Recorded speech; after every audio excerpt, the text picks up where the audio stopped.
Welcome to the Treasury Update Podcast, Coffee Break Sessions, presented by Strategic Treasurer, the show where we cover foundational topics and core Treasury issues in about the same amount of time it takes you to drink your cup of coffee. I'll be your host, Jonathan, Media Production Specialist here at Strategic Treasurer, so sit back, relax, and enjoy the show. We are back with another coffee break session to discuss what is the Internet of Things. And to talk about that today, I'm here with Christin Cifaldi again, Director of Product Development and Analytics at Strategic Treasurer. Welcome back, Christin. It's great to be back, John. So, Christin, what is the Internet of Things?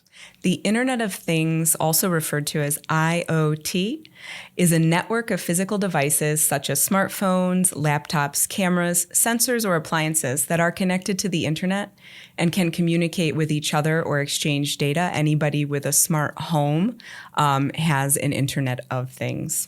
What are some of the benefits and the risks of the Internet of Things? When our devices are connected, there's so many benefits, right? It's very convenient. That's the number one. It can add efficiency and automation to work environments. If you're a big fan of personalization, you can get that personalized touch. Maybe your fridge knows your name and is tracking all of your groceries in there for you. But Internet of Things devices, if they're not properly secured, can pose significant cybersecurity risks. They're vulnerable to hacking, malware, spying, and this can compromise privacy, security, or even the safety of users and data. Okay, do you have a couple examples of times when Internet of Things has been compromised? Yes, the Mirai botnet, which infected millions of IoT devices, such as webcams, routers, DVRs, used these devices to launch a distributed denial of service attacks that disrupted major websites such as Twitter, Netflix, and Reddit in 2016. That makes sense. Around that time, you started seeing all the ads for the little stickers that go on your laptop and phone that cover up the webcam. Yep. Don't want some stranger watching you on your webcam. Any other examples? Yeah, there was one called the Stuxnet worm, and this targeted industrial control systems, such as those used in nuclear power plants.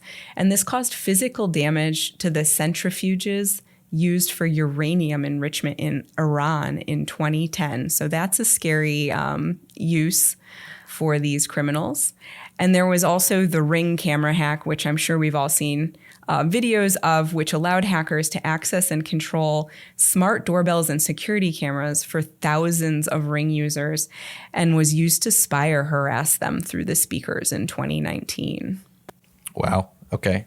What kind of protection measures need to be taken? To protect your IoT devices from cyber attacks, you should take some simple precautions such as updating software and firmware on your devices regularly to fix any bugs or vulnerabilities found. You should also change any default passwords, vendor passwords, and usernames, the devices, to strong and unique passwords, and always use two-factor authentication if available. Additionally, disabling or limiting features and permissions of the devices that are not needed, such as remote access, microphones, or even cameras, or getting those little stickers to cover your camera up just in case someone hacks in.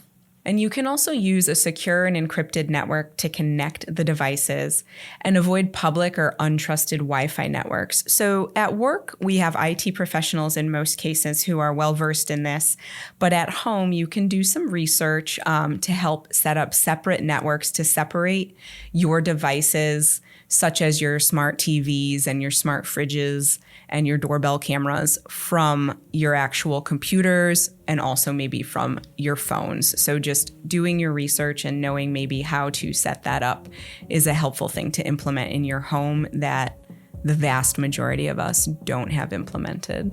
Cool. Well, thanks for sharing.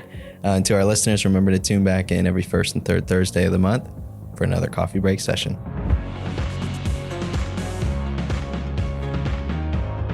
This podcast is provided for informational purposes only, and statements made by Strategic Treasurer LLC on this podcast are not intended as legal, business, consulting, or tax advice.